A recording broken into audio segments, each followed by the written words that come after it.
Betul ke vagina jadi sempit balik kalau lama tak guna atau ada kesan lain yang ramai tak tahu? Jangan skip sebab ada 5 perubahan pelik yang boleh berlaku bila vagina tidur terlalu lama. Yang pertama, dinding faraj boleh jadi kurang anjal. Tanpa rangsangan seksual yang kerap, aliran darah ke kawasan vagina boleh berkurang menyebabkan kolagen dan elastin dalam dinding faraj merosot.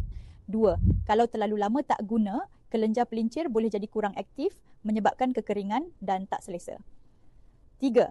Otot lantai pelvis jadi lemah dan risiko mudah terkucil bila bersin. Aktiviti seksual menguatkan otot lantai pelvis yang penting untuk kawal pundi kencing dan elak rahim jatuh. 4. Bila pelinciran berkurang, flora baik vagina berkurang dan pH terganggu, risiko jangkitan yeast atau bacterial vaginosis boleh meningkat.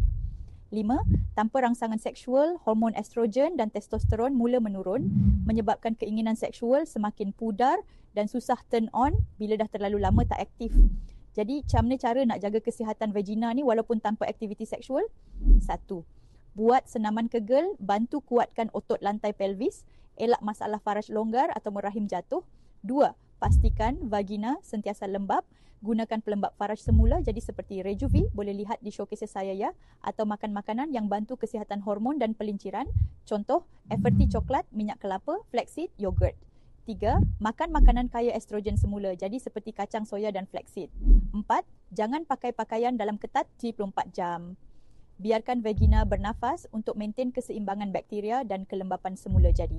5. Jangan malu buat pemeriksaan kesihatan. Kalau kekeringan melampau, sakit atau perubahan pelik, jumpa doktor.